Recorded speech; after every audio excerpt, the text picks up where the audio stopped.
China was the first country to be hit by COVID-19. And with their experience and hindsight, Chinese medics are now sharing their knowledge on how to contain the virus in Africa and around the world. CGTN spoke with two medical experts from Sichuan University who recently travelled on an aid mission to Ethiopia and Djibouti. They shared their experiences on the ground and their impressions of local responses to the pandemic. Take a look.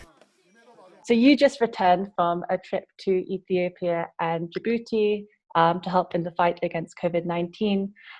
Could you just introduce yourselves and talk a little bit about the work that you were doing in China before you went to Ethiopia and Djibouti?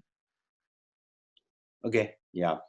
Let me introduce myself. Yeah, I'm Dr. Zheng Yong, and I'm the leader of this team, and also I'm a surgeon. And I'm the vice president of the Western China Hospital of Sichuan University. Yeah. Hello, I'm Dr. Zhong Zhiyong. I'm an infectious diseases physician specialist, and I'm also in charge of infection control. So I do a lot of training and I do a lot of this arrangement to try to protect our healthcare workers and try to minimize the transmission in our hospital. And can you explain a bit what the aim of the mission was and who was in your team? I heard there was 12 people. So can you talk about the kinds of people who came on this mission? Oh yeah, I think my mission is assisted the fighting against the COVID-19 in the two countries by sharing the Chinese experience and give some recommendation and suggestions according to the local situation in the two countries. And we were talking with the officials of the government and healthcare workers and meeting the first front of doctors in fighting against COVID-19. Also, we were donating some PPE for the hospitals in the two countries. Yeah. So in terms of the professional background, we are from different specialties. All of us are medical professionals, so we largely focus on the medical side. That includes testing, contact tracing, quarantine, isolation, and infection control in hospitals, protection of healthcare workers, and also patient management. Mm-hmm. And Dr. Zheng, you mentioned bringing PPE and medical supplies and donations as well as the training. Could you talk a little bit more about that? What did you bring and how were they distributed? Our government donated, the Chinese government donated some the PPE for the Ethiopia or Djibouti government. Especially in Ethiopia, the PPE is very, very shortage. So we bring some the PPE to these doctors or healthcare workers. I think will give some help. Yeah. Mm-hmm. So the PPE include masks, goggles, face shields, yeah, gowns, gloves, and protective clothing. We donated the PPE according to our experiences. China is the first country affected by COVID-19. So in certain period of time, we really have a shortage of PPE as well. So because we experience that shortage, we find it's critical to have the PPE available. So we emphasize the supply. And when you went to Ethiopia and Djibouti, what did you see to be the main challenges when it comes to containing the virus? I think that in both countries, there's a common major challenge. That is how to prevent and control the spread of the virus in the communities. There are in many residential areas, they're so crowded.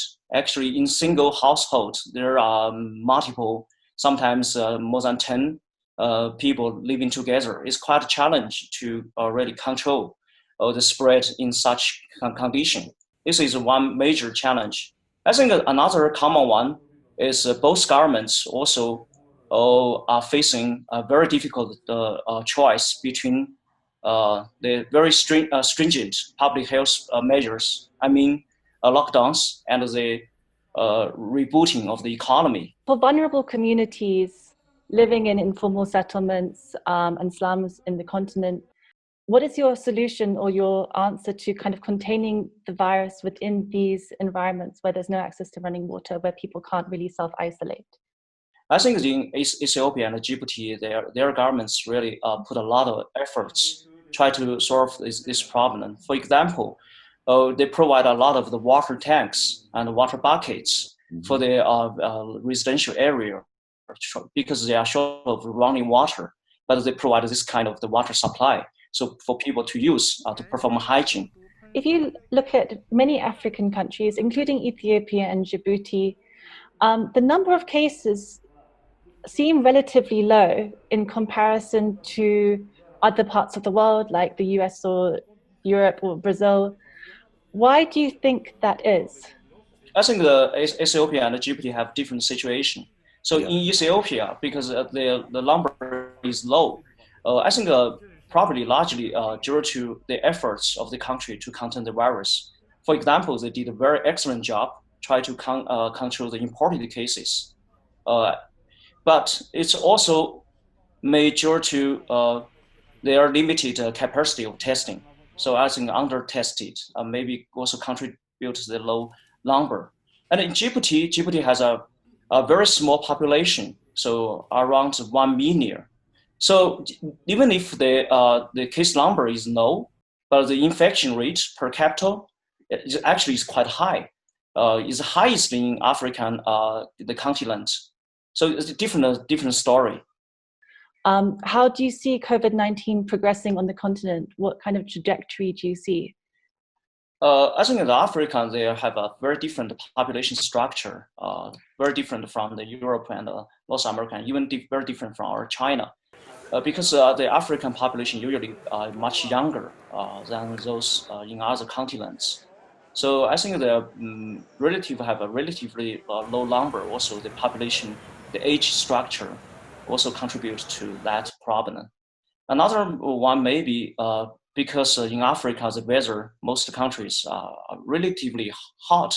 Like in Djibouti, the temperature can be 40 centigrade at daytime. So because the heat can reduce the transmission of the virus as well. And for Europe and China and North America, the transmission largely occurred in the winter time. So this also contributes to the low number maybe. In terms of the trends, it's very difficult to predict as everyone is vulnerable to the disease. So I think still now we still see the increase of the cases number. Hopefully, in the near future, it can be controlled.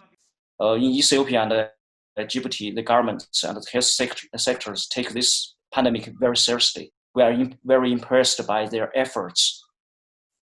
Thank you so much for taking the time to speak with me, and it was really great to get your insight on the situation in Ethiopia and Djibouti and the world in general. So thank you. You're welcome. Thank you.